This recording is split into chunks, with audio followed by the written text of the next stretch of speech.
Hi, hello everyone. High achievers don't burn out because they're weak. They burn out because they ignore their bodies for too long until the body forces a stop. Welcome to 5-Star Conversations Live. I'm your host, Michelle M. Trey Hollis, and this is a space where we spotlight the people shaping health, healing, leadership, and connection across our community and region. Today's conversation is especially important for anyone who is building something meaningful, a career, a business, or a legacy, and feels the pressure to constantly push through stress. I certainly can relate to this. Today, I am joined by Zach Russell of ZachRegulates, a registered nurse who helps high achievers to understand how to work with their bodies instead of against them, so that stress doesn't quietly dismantle everything that they've worked so hard to build. In this conversation, we're going to talk about what accumulating stress and burnout really looks like in the body, why driven people often miss the warning signs, and how regulation, not collapse, is the key to sustainable success. So without further ado, let's bring Zach on. Hey, Zach. Hey, how's it going? It is going great. Thank you so much for taking your time to be here, and I'm really grateful for that. So let's jump right in and start with this. And we kind of talked about this a little bit before. So when people hear the word burnout, they often think that it's a mindset problem, is what I'm gathering. But from your perspective as a medical professional, what is burnout actually doing inside of the body? So real quick, I noticed that I don't know if this is going to affect your stream or not, but I'm not in the frame. I can't see myself. Oh, here, hold on. Let me pull you back. Yeah, there we go. Cool. I want to make sure that it didn't like there was a black screen the entire time. Okay, so, no problem. Thank you. Yeah, absolutely. If you don't mind repeating the question. That's sure, no problem. What I'm wondering is, because obviously Zach regulates, so you're helping people become aware of nervous system regulation is what I'm supposing. But when people hear the word burnout, they often think it's a mindset problem, like, there's just I'm just emotionally tired or whatever. But from your medical professional perspective, what is burnout actually, and what's it doing inside the body? So burnout's basically like the late stage of things. It's your body has been giving you cues all up to this point, and you have not been listening to them, and it's done. It's telling you we're tapping out, we're quitting. It's like kind of using an analogy of a fight. An MMA fight or something like that. It's been fighting. It's been fighting with you, your workload, whatever it might be. And it's at the very end where you have wrestled it down to submission, and it's tapping out. It's saying we're done. So, like you said, burnout is that's like the final boss of stress, if you will. I like how you put that. It's that final boss, and unfortunately, the body's been fighting you this entire time. It's not you and other things, or it's not like the burnout is, hey, we finally had enough stress from other things, outside things. It says we're done with you. Woo! Dang, that hits. So it's not a mindset issue. It's a physical issue. So it's not, because this is, maybe we'll talk about this a little bit more, but it's not hey, I need to work harder. I need to push harder. It's like, no, actually what you're doing is you're fighting yourself. You're fighting yourself harder. You don't need to fight yourself harder. You need to learn how to work with your body. Okay. So before we go any further, let everybody know, who is Zach Russell? I'm me. No. So I guess and I think this is an interesting question. First of all, where I find my identity is I'm a child of God. That's my first and foremost identity. Second, I don't even see, if I was to lose my nursing license today or tomorrow, whatever, not because of anything I've done, but if someone were to take it away from me, I would really center my whole entire identity around basically what we're going to talk about today is I want to help people reach their highest potential. Now, as a nurse, I help people do that with their health, with working within the healthcare system and being able to see improvements in that way. And then other things like what we're talking about today is, hey, I see people who are like myself, who are high achievers. They have goals, they have dreams, they have aspirations and ambition. I want to help people get that. It may not be the same vision and dream that I have, but like I want to help people along that path that they can get that. Okay, and in that vein, who do you serve potentially? Who do you feel most called to provide this type of support to? Yeah, I'd say it's basically anyone who wants to be better in whatever capacity that might be. You know, I have patients who they want to be better with their health. And so it's like, okay, cool. To the degree that I can help, I will help you with that. And then other people who are like, hey, I want to start an online business and I don't know where to start. It's like, hey, I'll help you out with that. Hey, I want to start nursing school. Hey, I've been there. Let me see what I can do to help you out with that. Right. So, and I pull resources and relationships. Some are heavily stacked than others, but I help people with where I can with what I've got. And specifically to this, it's basically people who are like me, who are people like you. You know, we're high achievers. We have goals. We're working towards stuff, and that inherently comes with a lot of stress. So, like, and I'm sure you feel it. I'm sure you feel it. You're growing your own empire, your own thing that you're working on. Same for me on my side. So instead of learning how to do it all alone, I think the part that's missing is a lot of community. And so I like to add value to that person's sphere of influence, their network, whatever it might be, to the capacity that they let me and to the capacity that I can. Yes, and you do. One thing. Okay, so I always like to share with the viewers how I met people, and so I met you at a League of Business event. That was where I first met you. I can't remember exactly what the topic was. I don't know if you remember, but there was a facilitated conversation that had happened, and I had found out that you work in home health care.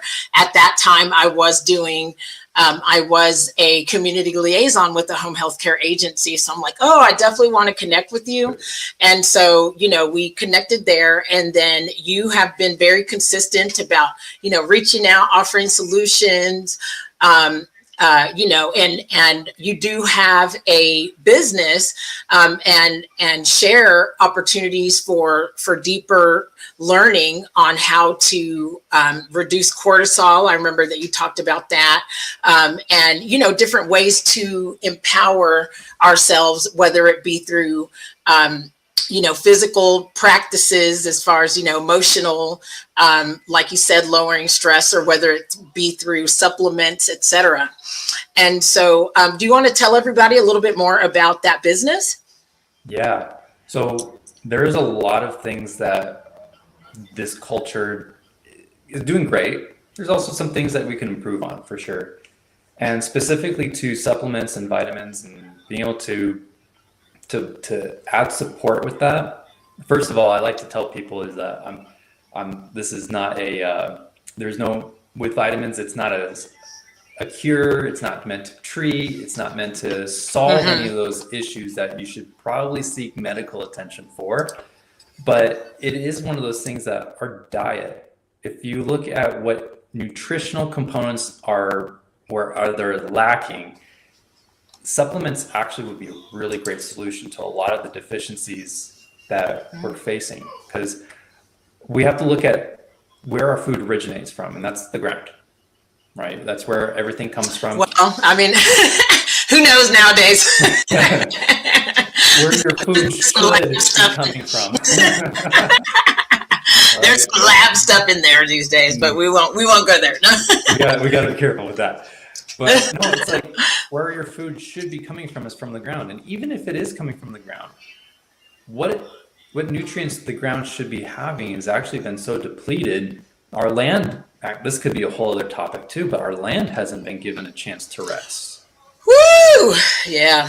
And if especially in the borderland, that's going to be a hot topic with these, all this development and AI centers and stuff. But Mm-hmm. you know. So if our land hasn't had a chance to replenish, rest, recharge, what do you think is happening to our food? And that's why a lot of people, I haven't personally been to Europe, but that's why people will say, hey, why are the tomatoes, the strawberries, the fruit, vegetables, why are they so different? Why is there more color over there? And it's like, well, that's why.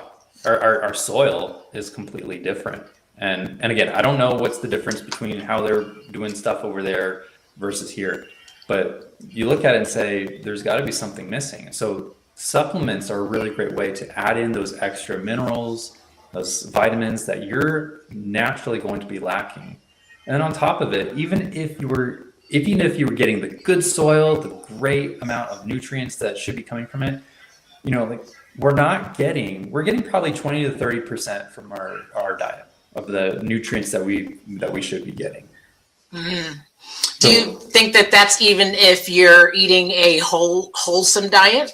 Yes, that's on a good day. Yikes. And so how does the products that you provide, how does that resolve that issue? Well, it gets you to 100%. You're getting 100%? 100% of the minerals that your body was designed to run on. It's getting the vitamins. And it's what's really great is that the supplier that I have is certified organic farms. They don't use pesticides, no GMOs, and they actually practice this thing where they actually let the land rest. And so that way the soil has a chance to replenish. So there's a lot of really great practices that they do. And what I share with people, if you don't take anything away from this, take this one thing.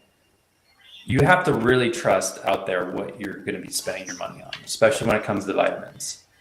There's so much out there that is, corporate greed. There is shortcutting and just poor business practices, poor safety handling. The FDA can only do so much. The government can only do so much. So you really have to do your due diligence with where they're sourcing their products from, how they're processing it, and what you're actually getting as a product. You have to trust that brand. If you're going to any other store, you have to really trust that. And let's be honest, we don't. We don't have that trust. We just go to the store and say, hey, what's the cheapest? Okay, I'm getting that. Oh, that has nature, blah, blah, blah. Oh, that has natural, blah, blah, blah. We just go off of labels. And the dark psychology behind vitamins is that they know that. The suppliers and all that, they know that. And so they try to slap as many, what are they called? The key terms on those labels. And so that they just look at it and say, well, I don't really know. There's no certainty in it. So they just pull it off and they buy it. Yeah, so advertising buzzwords, probably color, the colors gradient and all sorts of things are used in that psychology.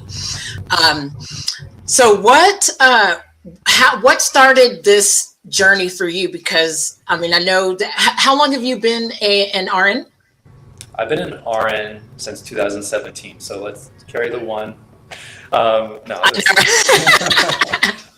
I know, I'd be not mathing sometimes. No one's involved. No, it's been 9 years now. Okay, fantastic. And have you always been?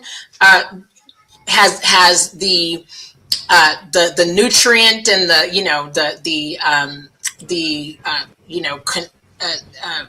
your consumer practices and being healthy, mind, body, soul, considering all of these specific important factors like your diet and the land even, has that always been a part of your medical journey as far as being a service provider, or or was there something else that kind of brought you into this specific space? Yeah, good question. So I didn't fall into it. Actually, my mom and my dad, they were the ones who really raised me in a organic home, and they were always concerned about what was in the ingredients. And I attribute a lot of that foundational part to them. And so I've kind of taken that myself, being a man and being in control of my own life. I'm like, okay, what are some of the things that maybe I wasn't taught? They gave me a good start, but I hold a belief that it's my responsibility to then carry it on and do my own research and to do my own thinking on it. And so, yeah, they gave me a good start, and so I've carried it since then. And yeah, it's been really cool journey. It's been painful at times, but it's a really good journey. Mm-hmm. Wow. So you grew up with your parents being very conscious about your health and about the source of, where they're sourcing their food from, and healthy in that regards. And I know that you're not a native borderlander. So where did you bring all of that, that inspiration and knowledge from? Yeah, I'm a California refugee, is all I like to say. So thank you for welcoming me into the community. But yeah, no, that's originally where I'm from, is Southern California, and yeah, just looking at health in general. I like to bring it wherever I go.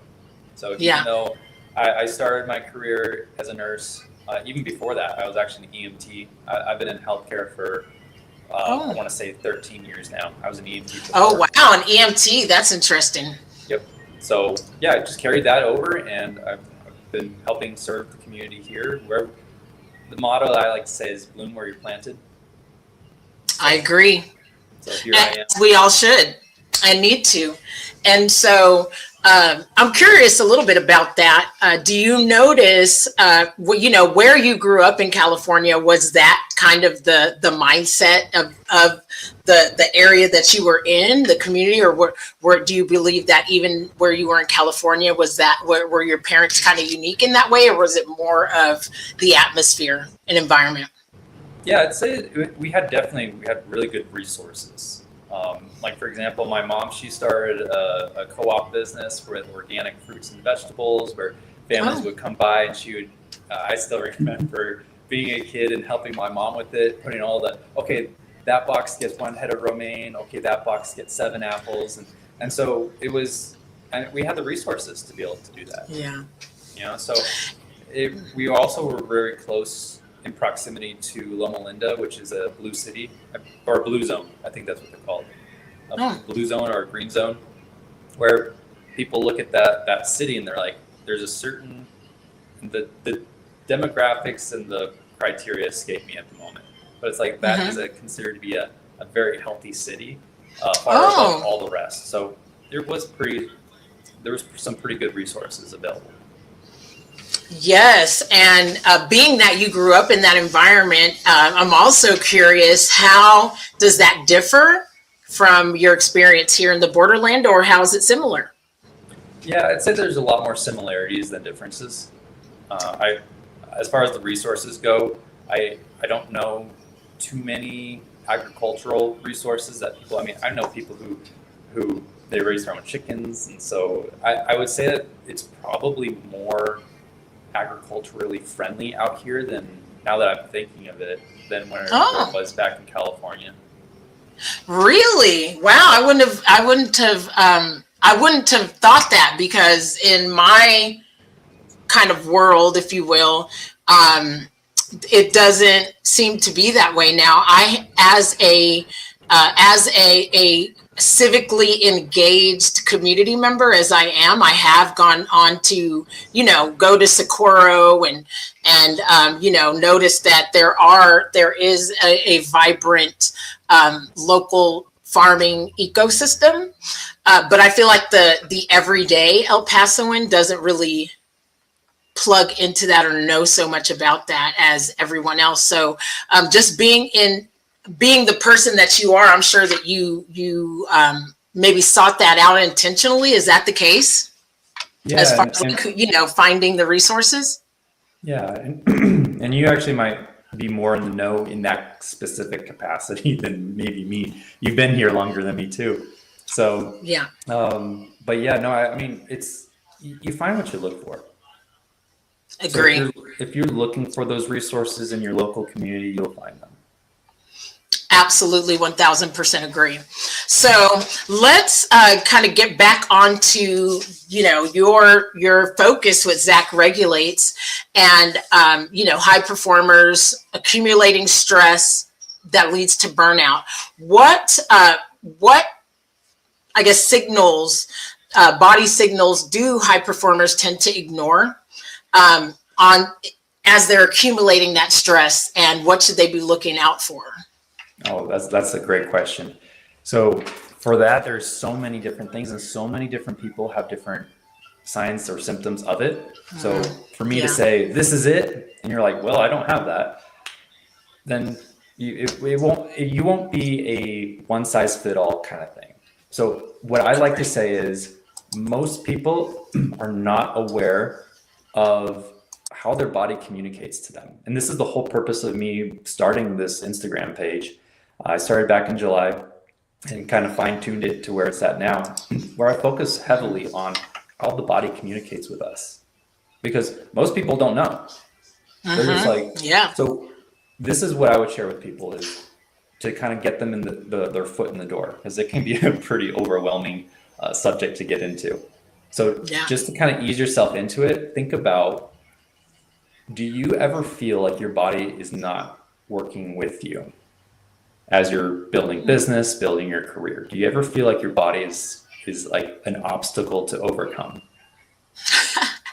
Can you give a few examples of maybe what that means? Yeah. So like, I don't have the energy that I need in order to do this. I feel so drained. I feel so depleted. My heart or my brain isn't working right. I wish it were better. I wish it were working better with me. Does that kind of clarify some things? Yeah, sure. So like in terms of brain, what comes up for me is like that term brain fog or whatnot. What do you know? Do you happen to know what that is, or like what? Because I mean, it's kind of a blanket statement, and it probably is a blanket statement. But what could that be? Yeah. No, I don't know anything about that. No. So I know, right? I mean, going to the original question, it ties in perfectly. Like, do you ever feel like your brain isn't working or helping you? It's kind of like working against you. Your body, your brain. Do you ever feel like it's not working with you? It's working against you. So if you ever feel that way, brain fog falls well into that category, right? I would say that you are looking at the problem wrongly. If you feel like your body's not working with you, how do you think your body feels about you? Ooh, that's interesting. I'll say it again. If you're not working well with your body, how do you think your body is thinking and feeling about you? Right? Ooh. So you and your body has been a ride or die. I know. I'll tell you that much right now. So yeah. Yep. So the way I like to put it is, you and your body are partners. Yes. You have to work with each other. And if what you're doing is toxic to your body, you need to figure out how to continue on without being toxic to your body. Because your body will not lie to you.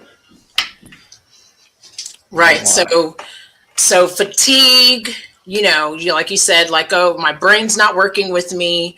But a lot of high achievers, they're going to, maybe they're outcome or results focused. So even if they feel like, oh, things aren't working with me, this seems to be a struggle, they, the hustle culture does have us believe and that, hey, but if we're getting it done, then we've overcome. What are some of the impacts of doing that, of just continuing to push through, to just continue to say, okay, as long as I got the task done, I might be exhausted, or it may have been very hard for me to do that, but that's just because I'm distracted, or that's just because, my outer environment is stressful. How does one kind of resolve that? Yeah. So if I heard the question right, it's kind of like your outcome. We have people who are high achievers like me and you. We're outcome focused. We're working toward a goal, but how do you kind of reconcile the treatment of your body in order to accomplish the goal? Right? Yes. Okay. How do you reconcile the treatment of, or how do you, I guess what I'm trying to say is, yeah, how do you, maybe I should say it different. How do you differentiate that your fatigue is because you're trying to hit a goal and that's what really matters versus I'm not treating my body right. It's just more of, okay, I just want to get this outcome. And that's what you think is stressing you out versus that it's your body. That's, I guess, does that make sense? Is that like a question? Yeah. So it's like what's physical versus what's you internally pushing yourself to. Yeah. They're connected. They're connected for sure. Okay. So if you have someone who is saying, just they're putting so much mental pressure on the getting to the goal, driving it, and then they have their body, it's going to follow what their mind is communicating. Right. So if you're pushing and driving yourself so hard toward that goal, your body's going to feel it too. Now, in my opinion, there's a better way of doing it. Okay. It's not putting so much pressure on you. It's saying, instead of looking at the outcome, which is good, I like using the analogy of a mountain. Okay, you're climbing a mountain and it's hard and it's going to be a long journey. We understand that. We accept that. Let's, instead of keep looking at that mountaintop and being like, oh my gosh, I'm not there. I wish I was there. How can I get there tomorrow? It's like, let's look at the map. Let's look at where we're at and just keep taking one step at a time. Let's stay present and in the moment and not be looking at what's not accomplished, what's still to be done. And actually look at where we're going, what we're doing right now. And if you need a little like encouragement, look back at all the great things that you've done already. Yeah. All right. So does that answer the question? Yeah. You're saying again, instead, and this will ground us because you're saying the stress, the stress or the concern could be coming from your task at hand, but it's important for us to be grounded in where we are and to resolve, I would say, or to resolve or to focus on how we're feeling and what we can do to get ourselves to a better place physiologically, mentally from where we are, rather than thinking that we're going to feel better once we get to the top of the mountain, to use your analogy. Yeah. No, I think you reworked and you reframed it really well. Fantastic. Yeah. And so what are ways that, because like you're saying, we need to work with our body. Our bodies are our temple. Our bodies are our ride or die, our partner in life. What does it actually look like in daily life to focus on working with our bodies? Yeah, and that's a really great question too. So first of all, I would say learn to listen to and this is going to be not something that you can just do overnight. If you have been ignoring your body all this time and you're suddenly saying, okay, I'm going to start listening, and you just sit there and you're like, it's not going to communicate to you in the language that you speak. It's going to communicate in the language that it speaks. So things like you had mentioned earlier, what are some signs and some symptoms of this? Okay. I think one of the biggest ones is, and because it's different for everyone. So I would say, how does nervousness look to you? When you get nervous, what does it look like? Right. So let's try this, Michelle. You'll be my case study here in this way. Sure. Sure. So for you, Michelle, when you get nervous, what does your body do? My body, when I get nervous, my heart rate definitely goes up. I maybe have a little anxiousness. I don't like to, I'm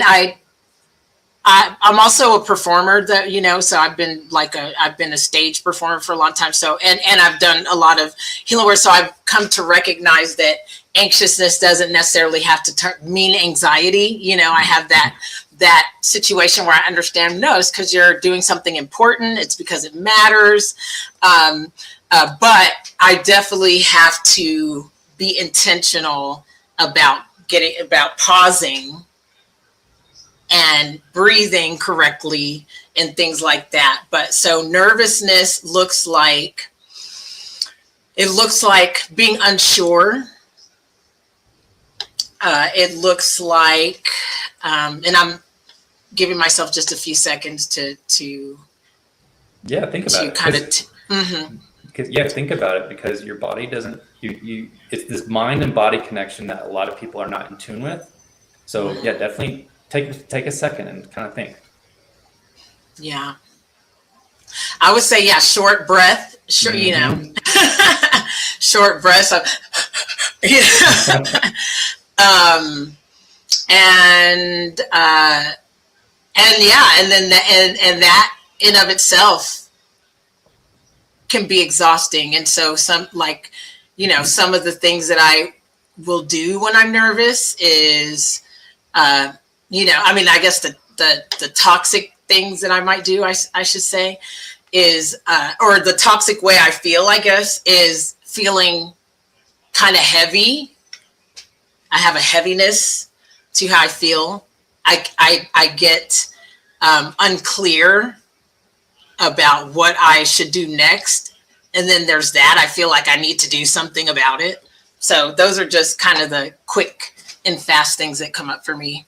That's so good. And it's great because when you get into this practice of labeling, I feel nervous, with fast heart rate, shallow breath, some anxiety, mental dissonance, or I don't know if unclarity is a word, but fogginess, that fogginess. Like if you look at all that and you start going and you say, hey, I'm going to cluster this as and label it as, hey, I'm feeling nervous. When you're feeling that way down the road, you say, oh, I'm just feeling nervous. I care about this. It doesn't necessarily mean that the symptoms or the signs are going to go away. You actually don't really want them to go away. And I'll get to that here shortly. Sure. You want to label that so that way you can say, yeah, okay, I'm just feeling nervous. Also, too, you can do this with, hey, how does your body show up when you're sad? We don't need to go through every single emotion with you. We're not going to make you a guinea pig here, Michelle. But I don't mind though. I mean, if you want me to answer, no. But no, we would. This could be a whole other topic, and I'd be more than happy to do all this with you, maybe on another time. But okay. label each one. Like, what is anger? How does anger show up for you? How does sadness show up for you?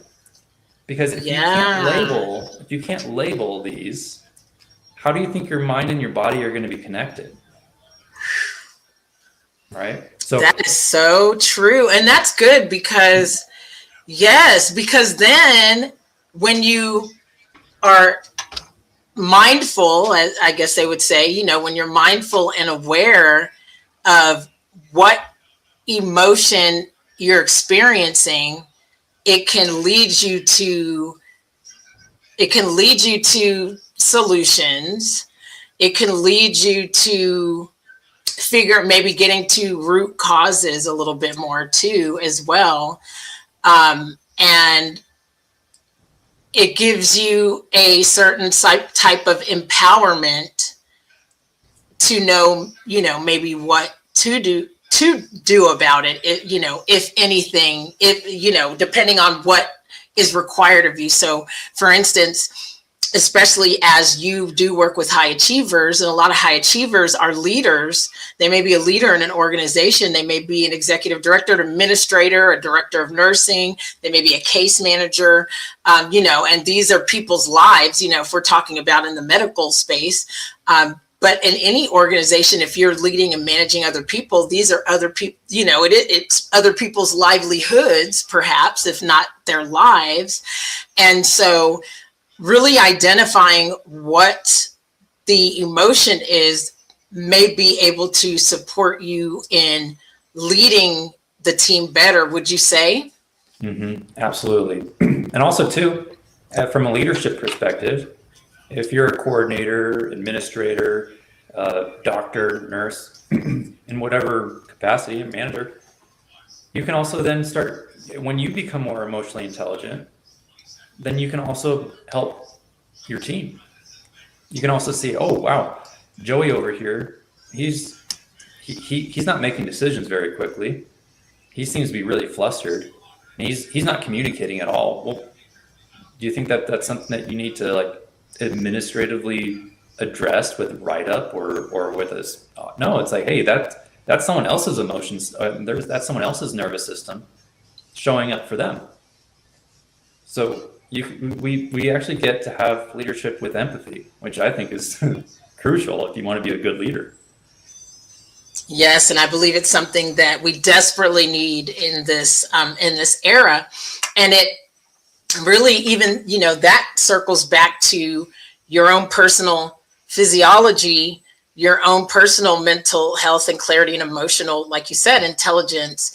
And I'm curious to know how do you see, I should say, do you believe that sometimes some of those emotions are tied to what we're consuming and it's not even a situation necessarily that's happening, but maybe we're experiencing, like you said, some of the heart rates and then it's actually because of the nutrients that you're lacking. Have you experienced that? Not personally necessarily, but how do you feel about that? Oh yeah, no, I mean, personally, yes, I can tell you. Yeah, the way that your body presents with nervousness, with all these different emotions that we were talking about, if someone wants to learn how to regulate this, the nutritional and the input is going to be important. I would say the most important thing, though, for most people is going to be not just rest, but you do need a rest, but also recharge. Figuring out how do you recharge, because most people know how to rest, and that's laying on the couch, watching TV, doom scrolling. But that's not doing anything for you and your nervous system. And in fact, a lot of that stuff, that's rest. When I'm honest with myself, I'm like, it's escape, but it's probably not rest, huh? It might be rest, and this is where I don't want to split hairs, but I think defining terms is important. Rest is when you're not active anymore. You kind of put pause. Oh, thank you. Put a pause on things. I need to know that. Okay. And then recharge is like, what are you doing to bring joy into your life? To bring happiness, to do something that you actually enjoy, right? That kind of puts that spring back in your step that you get excited about. And it can be something very simple as like for me, when I was a kid, I loved Legos, loved it. So it could be as simple as going back to your childhood and saying, hey, what do you like to do? If you need to buy a Lego set for yourself, go for it, right? Why not? Yeah, why not? Right? We're all kids.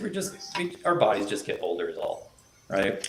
But truly, to answer the question about input, I felt like kind of went off on a rabbit trail on my initial answer, just because I want the listeners here to understand that it's not just about doing more and you're not doing enough of something. It's like you might be missing something. When you think you're resting, your body's, I like using the analogy of a phone on a charger. Your phone, it's constantly going all the time. Rest for a phone, similar to your body, is just when you set it down and it's not on. But it's actually still kind of running in the background though. Right? Yep, my phone has went from 19% to 17%, and I've not touched it. I mean, just to make that example. It's resting. Yeah, it's resting. But when your phone gets on a charger, what goes on with that battery? What goes on to the capacity of that phone now? Right? It grows. So your body's the same. Obviously, it's not a cell phone, and you don't need to plug yourself in. Don't do that. But but figure out what moves that 17% up to a 50, right? And you don't need to do this by taking vacations, taking time off. We could get into this a whole other time too. But taking vacations is not the only, it's actually not really the solution. You don't need time away. Yeah. So not always. But yeah, the input, going to that, because I wanted to touch on the recharge first real quick. Yeah. Before going into input, because okay. Input's more of a secondary thing. Okay. The primary thing I find that most people are missing is the recharge. So yeah, that makes sense. I'm excited to hear what you're going to say about this. Yeah. So the input, I'll use me as an example. When I'm nervous, my heart rate goes up. I get a little sweaty. My mouth gets a little dry. If you notice that, for yourself, your mind starts racing a lot of thoughts. What should I say next, or what should I do? So that's the same thing that I have as well. I get nervous. My thoughts go hyper, and palms are sweaty. Mom's spaghetti, as Eminem says. As Eminem says, right? There's vomit on my sweater already, or something like that. I don't know. It's been a hot minute since I listened to that song. But clearly, so it's that, me personally, because through work and through all the experience I have with this, my gut is the first part that gets hit. I don't get hungry. Oh, okay. I don't get hungry. My gut kind of feels like there's a brick in it. And so that's just how my body reacts. And that's how I know, oh, you know what? Oh, my gut's doing this. I'm nervous. What am I nervous about? And I start going into it a little bit more, right? So the input, if you were to give me caffeine, an energy drink, coffee, tea, whatever it might be, physiologically, what you're going to do is you're going to amplify all of those symptoms. Yeah. Right? It's just a megaphone. Caffeine, in my opinion, is a megaphone. Now, I'm not even against caffeine, but I like to know, hey, just understand what it's going to do to you. Right? Other people might medicate themselves or kind of escape with caffeine. It gives you dopamine, actually. It gives you pleasure. So there's that. People might turn to alcohol. People might turn to weed. It kind of depends on how you... A lot of people do. Yeah. And so it all matters about what people do to cope. What do you do to escape from those uncomfortable conversations that your body's having with you? And then from there, understand what that escape is actually going to be doing long term to that partnership relationship that you're having with your body. So yeah, I felt that. I felt that. And a lot of, quiet as it's kept, and this could be of course this could be a whole 5-hour conversation in of itself, but a lot of people are self-medicating with drugs and alcohol. We see it all. I'm guilty as charged. I've been, in the past. And so, and I've seen the depths. I've been to the dungeon of drug and alcohol abuse. So I know for a fact that it's not a great solution. It's not a good plan. But when I was in the crux of it, it just, again, it was that escape. So by being more healthy and health conscious and, really just crashing and burning in a lot of ways, and realizing that, I know how this story ends and I don't want to do that. You know what I mean? I'd rather face the unknown and take care of, thank God I'm 44 years old and, I've got all my teeth and, 44? Yeah.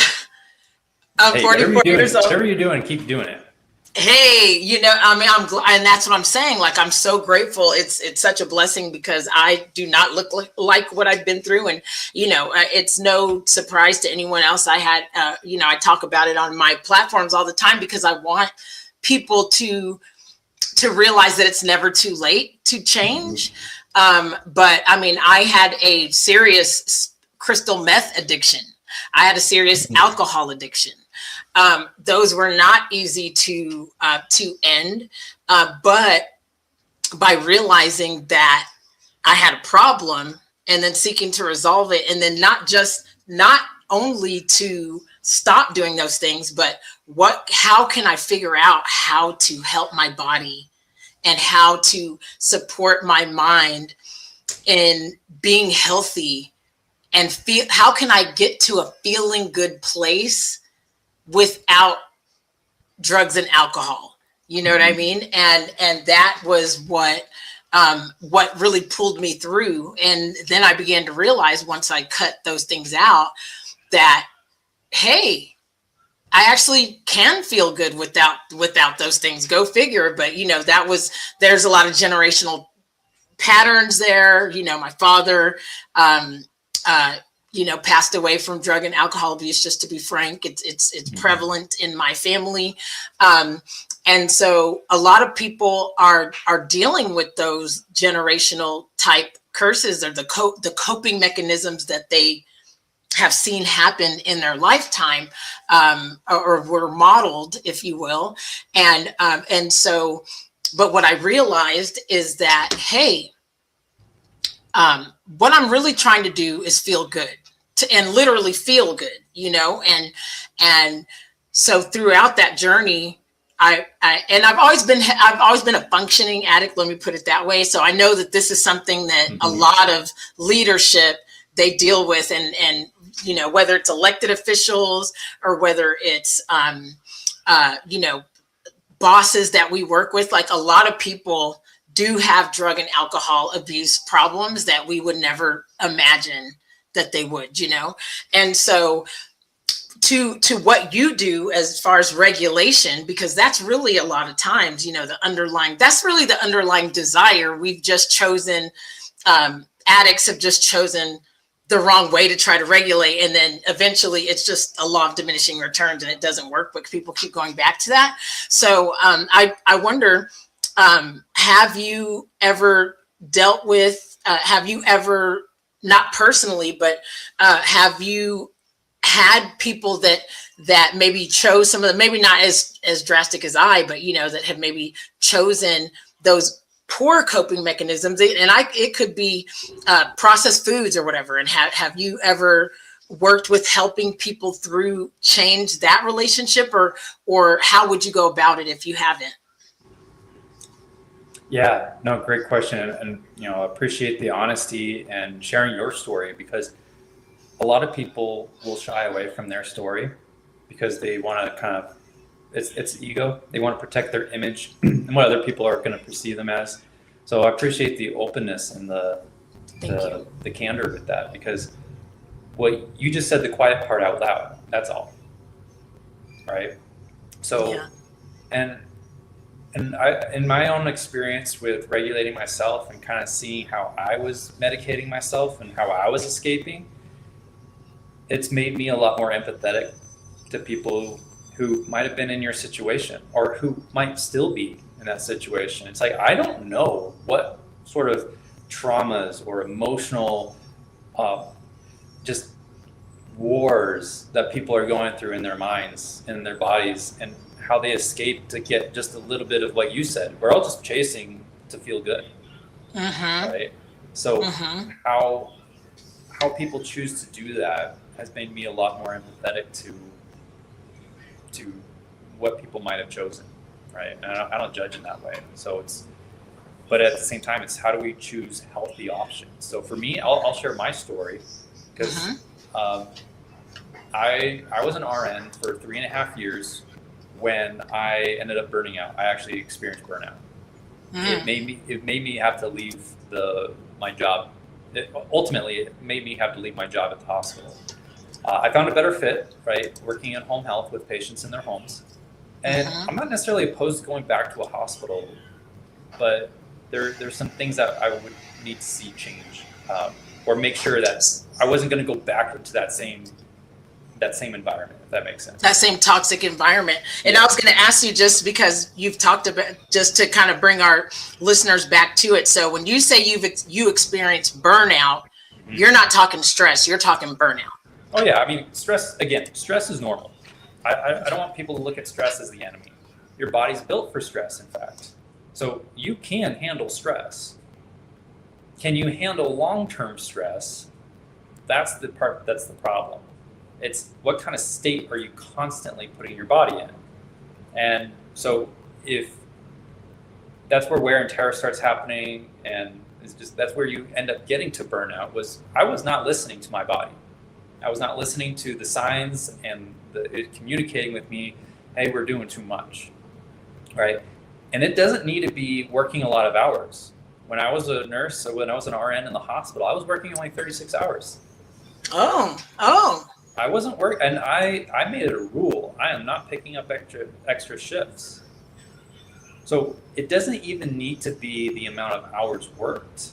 That's interesting. Right? So what happened for me was, it was actually during COVID. So a lot of the stuff that happened around that time was a catalyst to, and there was other things going on in my personal life as well that led to grief. So it was like the trifecta, in my opinion. It was the grief, the burnout, and then everything going on with COVID. My body was just like, we're done.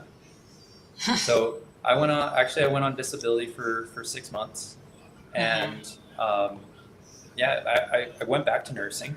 I never thought I was done with nursing, but I knew that the environment that I was going through in the hospital, it just wasn't going to be a good fit for me and long-term success for me. So going to my story and what I did and how I medicated during that time was with caffeine. So that's why I mentioned caffeine a lot. Oh, okay. That was my drug of choice. Okay. Right? Yeah. So in order to feel energy when my body was fatigued, I turned to caffeine.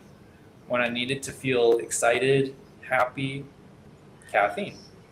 When I needed to feel, just excitement, and it got my body going. It gave me that energy that I was looking for. So that was me and my story. Yeah. And so you got to a place where you actually did go through the full burnout. So you had to do some soul searching, I'm sure, after that, and you were able to do that. And then it sounds like you assessed that caffeine was the issue, or was an issue. I don't say the issue, but caffeine was an issue. Your work environment and the stresses that were included with that was an issue. Personal, issues, and also obviously the major global issue of COVID. And so it sounds like these are kind of some of the considerations people need to be making to recognize what can be changed. Do you have a process for that you are those the only factors you would think of? Let's see. Input, environmental, I guess global stress. I mean, because a lot of people are experiencing that now with everything going on in the world. It's not a virus, so I mean, on top of that, and then you're treating people with, like, I can't even imagine how stressful that is, but taking that kind of out of it as far as like the gravity of what that was during that time. But today we have, it can be personal lives, which a lot of people, I think, again, if you're a high achiever, you're thinking that you're focused on getting an outcome done. But or if you're a leader at a company, you're thinking of that, but there needs to be, maybe just from what you're saying, there needs to be maybe a 360-degree assessment of what gets to change. Is that something that you also recommend within your business? Yeah. So I actually just started exactly that, creating systems for myself and for my customers. And in my business, I'm offering, I'm in the process of creating an app where people can actually have a structured approach to, hey, here's the tools. I call it a 4-week regulated intensive. Okay.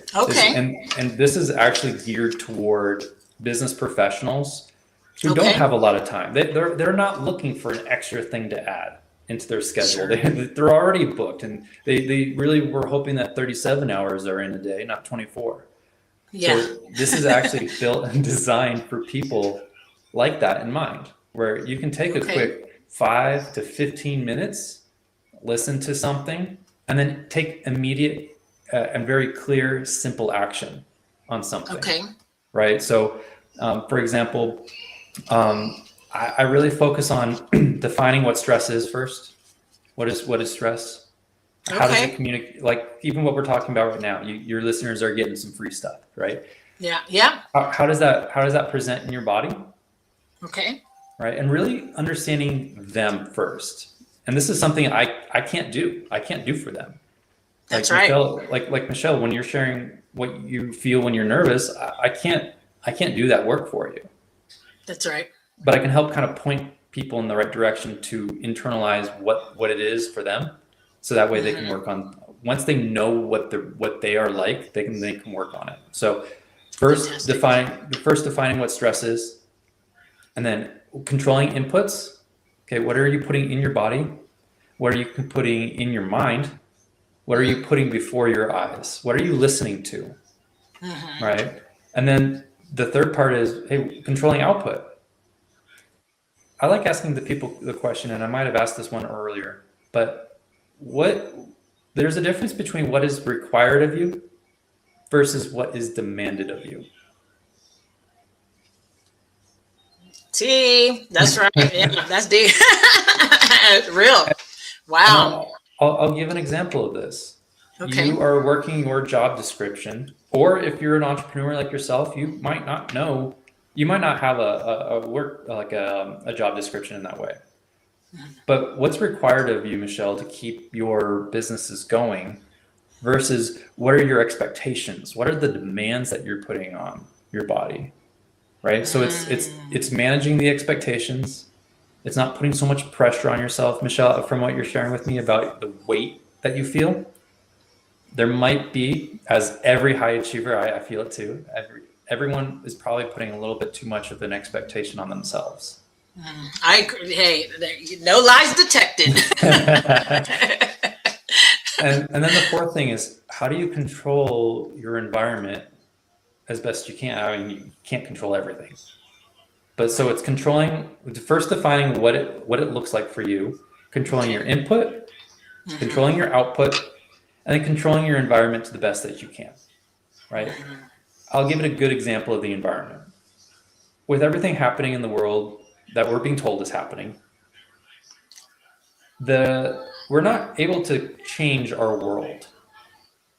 We're not able to change our world in the sense that we leave it. We can't escape it. So might be this sense of like feeling entrapped in this world. Yeah. But what you can change is how much you're exposing yourself to that world. Okay? We live in a day and an age where we are stimulated. What happens over in the Middle East, what is happening in Russia, Ukraine, we have access to knowing all the dirty, gritty details of everyone's life everywhere. Yeah. And let me just break the news to you.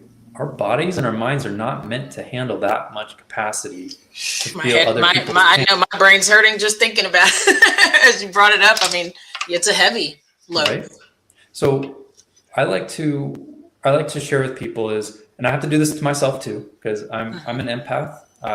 When I see other people in pain, I feel that pain as well.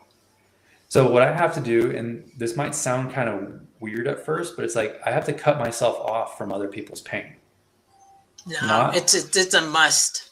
Not in an apathetic way, not in an insensitive way, but like, hey, I understand other things are going on in the world and it's heartbreaking, it's hard, but there's also things that are happening in my world that I can't bring other people's pain into mine. I can pray for them. I can do the best that I can in that way, but I can't change that situation that's happening in the world. All I can do is here and now with me and mine, I can change what's happening here. Right? So absolutely, that's what I like to share with people is if they can take something away from this time today is maybe turn off the TV, turn off the news. Your algorithm is feeding you whatever your mind is not necessarily addicted to, but it's that algorithm. Let's just call it what it is. But that algorithm is feeding you what it knows that you're hungry for. Yeah. So if it's hungry for things that are showing up as stress in your body, it's just going to keep feeding you that. Yeah. So You're change your right. algorithm, change what you're spending and engaging with on social media. Yes, I love everything that you've said because it is so true. It is so true. And being mindful, being present about everything that concerns us, ourselves, starting with ourself is what you're saying, noticing your what stress means to defining what stress means to you, as you said, putting a definition on it, um, managing and being mindful of your inputs, and then noticing where you're putting your energy and being intentional about that. That's what makes for a healthy and regulated system. Am I right? Yeah, well said. Awesome. Well, thank you so much. Of course, I could talk to you forever because I love all these topics, and I appreciate all the value that you brought to the pod, man. It's incredible.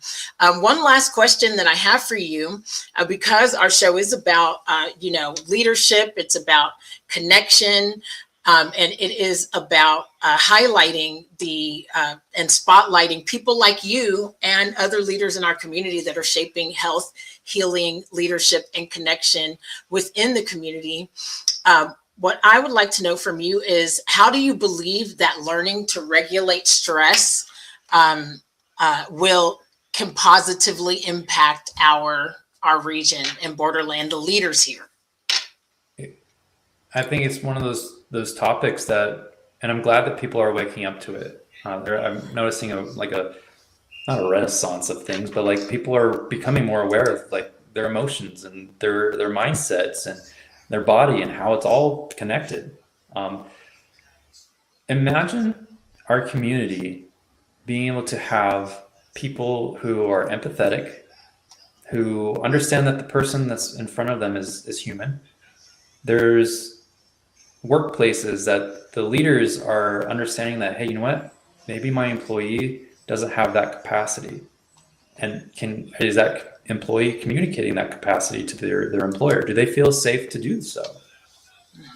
So imagine a world where or just our community, not even just the world, but just imagine our community having that sort of mentality and regulation and just being able to live more understandingly with people and being more empathetic. I promise you that we wouldn't have the road rage that we have. Oh man. I And mean, if it wasn't so sad, it'd be funny. and you wouldn't show up on FitFam, so that's the most important part.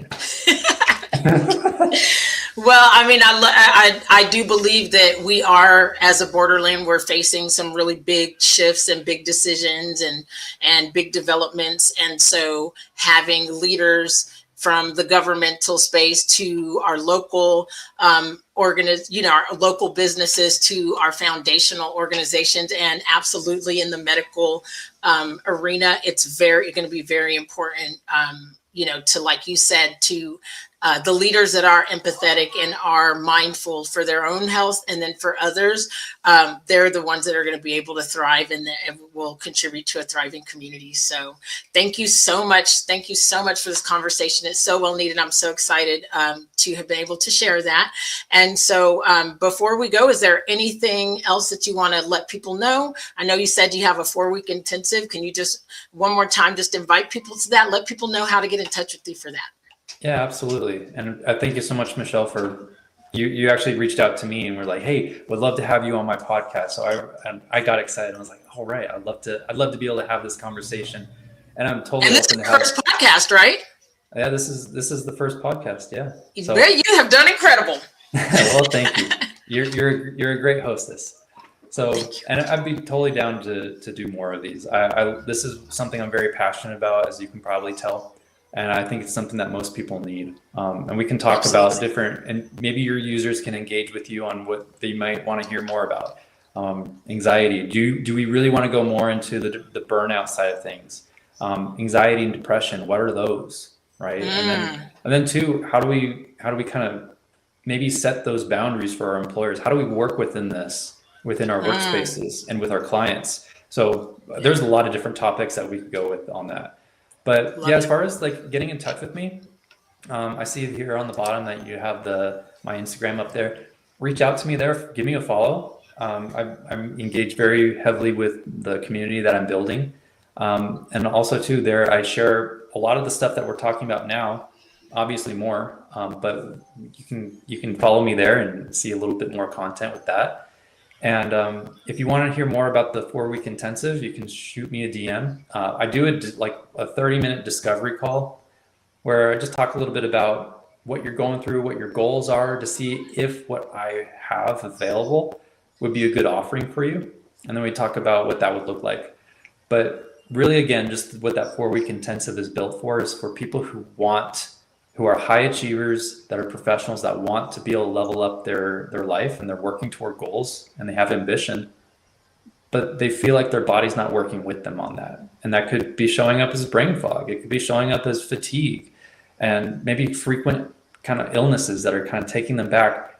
It's really built not for necessarily burnout prevention. It's really built for being able to work with your body in partnership and being able to make it so that way, as you are going and achieving, your body's healthy and you can enjoy that health and that wellness and that wealth that you're looking to build for yourself, and be able to actually enjoy that.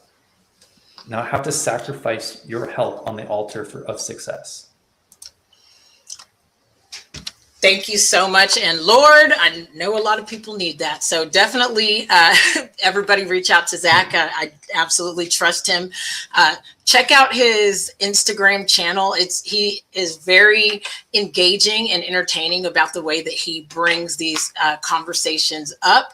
So I truly appreciate that. And I look forward to us having many more conversations, Zach. Thank you so much for the work that you do and for the clarity that you brought to nervous system regulation, and how to deal with accumulating stress and burnout. What stood out to me today is a lot, but burnout isn't a personal failure. It's not a mindset thing. It's often a biological response to being in survival mode for too long. And so, for everybody that's watching this live or on replay and something in this conversation resonated, let this be your reminder. Your body is not the enemy, it's the messenger.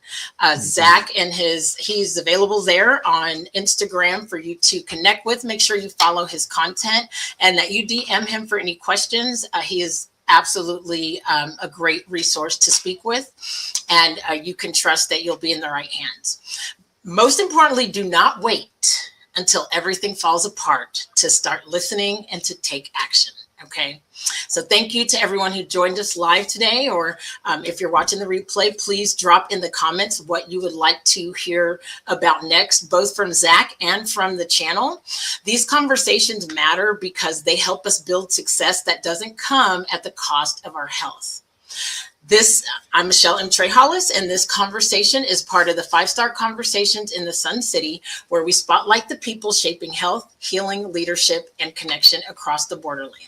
I will see you at the next 5-Star Conversation, and thank you so much, Zach. I appreciate you.